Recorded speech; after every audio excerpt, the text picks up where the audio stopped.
कर गोर तू हथ दियां उंगलियां ते, कर गोर तू हथ दियां उंगलियां ते, हर एक विच फर्क जरूर इवें फर्क है सारी दुनिया विच,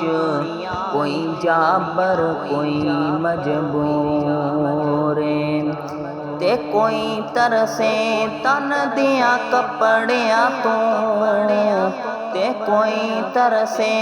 तन दियां कपड़ियां तो, ते कोई खा खा के मगरूर ए गल तू याद रख आबिद,